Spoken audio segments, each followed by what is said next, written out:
আল্লাহ তোমারে ভালো রাখলেই তুমি ভালো, আল্লাহ ভালো না রাখলে বাপ কেউ তোমারে ভালো রাখতে পারে। তুমি আল্লাহরে কষ্ট দিও না, আল্লাহরে এত বেশি নারাজ কইরো না রে বাপ। আল্লাহকে লম্বা সময় ভুলতে নাই, কোরআন শরীফে আছে এটা বারবার বলছে আল্লাহ। আল্লাহ বলছে বান্দা আমারে বেশি সময় ভুলে যেও না, আমি যদি লম্বা সময় ভুলে যাও একদিন আমি তোমাকে তোমার পরিচয় ভুলাই দেব।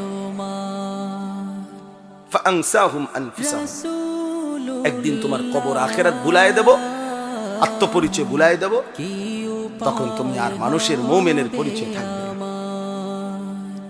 এই জন্য দয়া করে রাত গভীরে এই আমার শেষ কথা এটা, মেরাজ আমাদের নবী সাল্লাল্লাহু আলাইহি সাল্লাম আল্লাহর দরবারে গিয়ে যখন এত ইজ্জত এত সম্মান দিয়েছেন নবীকে, তো নবীজি আল্লাহর কাছাকাছি গিয়ে একটা কথা বলছেন, মাওলা আমার উম্মতের জন্য কোনো হাদিয়া দিবেন না?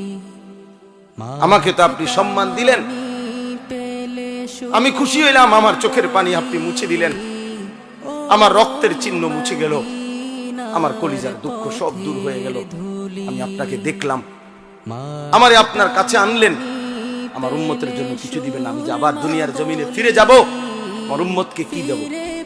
তো আল্লাহ তাআলা বলেন, বন্ধু গত 10টি বছর 11 বছর আমি আপনার উপরে কত বিধান কত আয়াত জিব্রাইলের মাধ্যমে নাজিল করেছি, কিন্তু আমি এই 11টি বছর একটা আমল আমি শুধু রেখে দিছিলাম আমার কাছে, জিব্রাইল রে দিয়া পাঠাই নাই।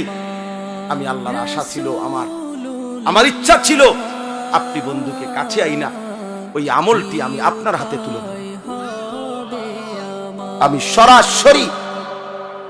আমি সরাসরি আমার কুদরতি হাতে আপনার হাতে তুলে দেব। এই জন্য বন্ধু আপনার আগলায়